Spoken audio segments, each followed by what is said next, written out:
Synth Help is a clash of genres. It's part psychological and part survival, and it honestly never lets you feel prepared for what's coming.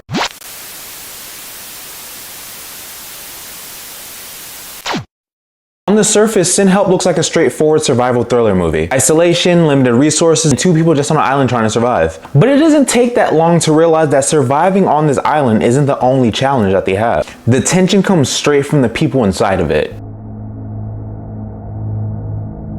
One of the most interesting but yet most disorientated things about this movie, Synth Help, is the fact that it keeps changing what type of movie it actually is. It starts as a survival thriller, it shifts slowly to a psychological drama, and it turns around and becomes a character study, and eventually feels like a psychological horror with a little sprinkle of a bit of romance. Each shift in this movie reframes what you think that this movie is going to be about. And the constant instability makes you uneasy. You don't get a chance to be comfortable to grasp what genre this film is going to be. The tension in this film is high. I never know what to expect from this movie, so as it keeps progressively getting more intense, I'm constantly on the edge of my seat. You can't predict the next turn. You don't know what type of scene you're about to get into. You're constantly questioning intent instead of outcome in this film. I wasn't watching to see where this movie was going. I was watching to see how these characters are progressively changing and what and who they're changing into. And what caught me off guard with this film is really Rami's DNA in this movie. I didn't expect it to really be as funny.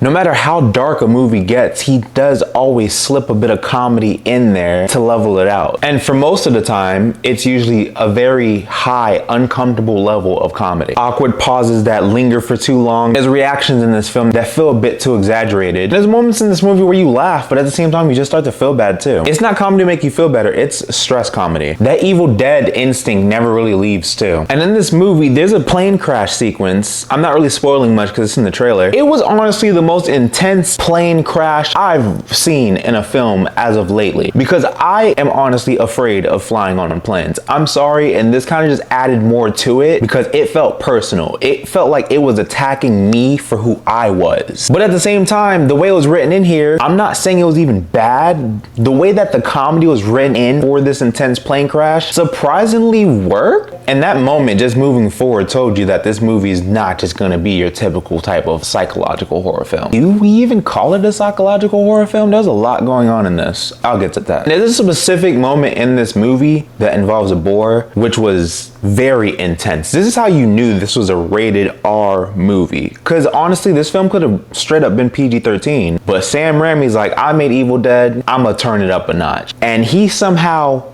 managed to do this boar scene better than The Strangers Chapter 2 did. And if you guys are curious about what I thought about The Strangers Chapter 1 and 2, you guys can go on my channel and see my review for Strangers Chapter 2, since Strangers Chapter 3 is coming out literally in like a week or two. But I haven't gagged this much in a movie since I saw Evil Dead Rise, which is funny because Sam Raimi made the Evil Dead franchise, not specifically Evil Dead Rise though. But there were certain scenes in this movie that he made sure to zoom in on to be intensely gross and to drag on longer than it should. And now we're gonna talk about the gross stuff in this film. Like, it gets very gross, like cover your eyes gross. I kind of covered my face a bit a few times. I'm not even gonna lie, my stomach's pretty weak. And plus I was eating some nachos, so it kind of did like add the more uncomfortable effect to this. And the sound design for this actually does add more intensity to these gore scenes too. And there's moments that happen in this movie that like you won't even be ready for. There's a scene in this film, I can't even say anything about it, but the intensity that it gave me as a man, once you guys see it, you guys will know. I was on the edge of my seat, legs crossed, I felt so uncomfortable, but I cheered because Sam Raimi did that. And we can't even forget about the performances. I gotta talk about the main leads here because Dylan O'Brien and Rachel McAdams, they work perfectly together. I love Rachel McAdams. I'm a Mean Girl fan. Trust me, I know.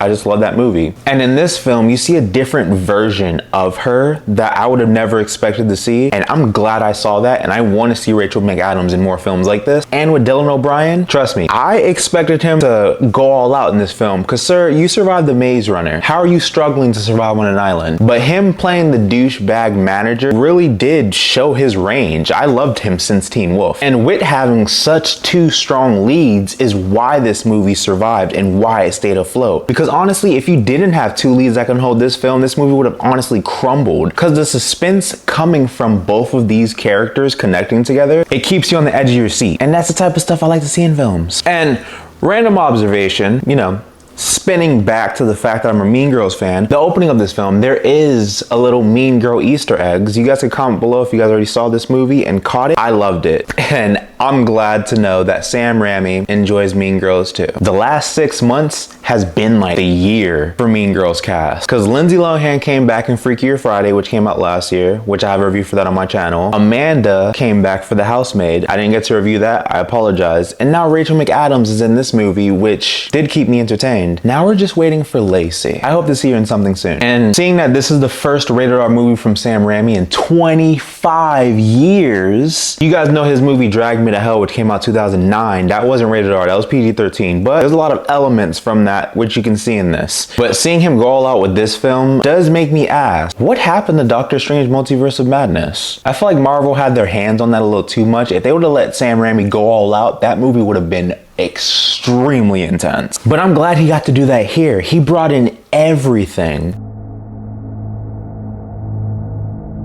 But where there's good, there's bad, and we'll get to that. There's definitely stuff in here that won't work for everybody. I can admit that a lot of the stuff that Sam Raimi does outside of his Spider-Man stuff is not for a lot of people. Raimi's horror is usually campy, messy, and intentionally, excessively ridiculous as hell, including unnecessary moments of people throwing up on each other. For some reason, he puts that in like almost all his horror films, and it very well does make me queasy. And there's a few CGI moments in this film that can kind of take you out of it because they seem pretty misplaced, and there's certain scenes that just seem a bit wonky. I know Sam Raimi loves his old-fashioned CGI, but for some moments, it doesn't really work all that well. And once the pacing slows down with this, they have a long scene that's slowed down. You kind of forget that this is an actual horror movie, which gets me to talk about the whole thing with the not understanding what type of genre this is, because it turns into this drama type of film with a sprinkle of comedy too. So it does take you out of the horror elements. I kind of forgot that this was a horror film until they started like putting it back into the horror speed. If that's not for you, you guys won't really like it as much. And honestly, if this movie would have came out in the 90s, this movie would have been ahead of its time. This felt like a script from the 90s. This film felt like a throwback, for either better or for worse.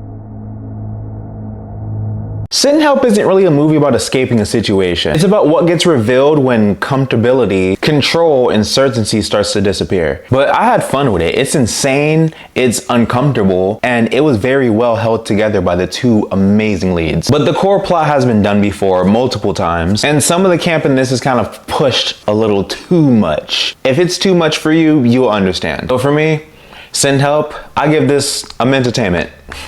It's fun, it's gross, it's Raimi, but at the same time, it's probably a little too much Raimi. Still, good to have you back, Sam. Love your horror movies, and please drop more horror movies. I miss them, and make them rated R, because I do enjoy the wild and intenseness of your horror films. But have you seen Sit and Help? If you have, tell me what you guys thought about it. Did you guys feel the same way as me? Did you guys feel the same way as me, or did you not? And if you like my vibe, comment below, like, comment, and subscribe. I'm James Hancock, signing off.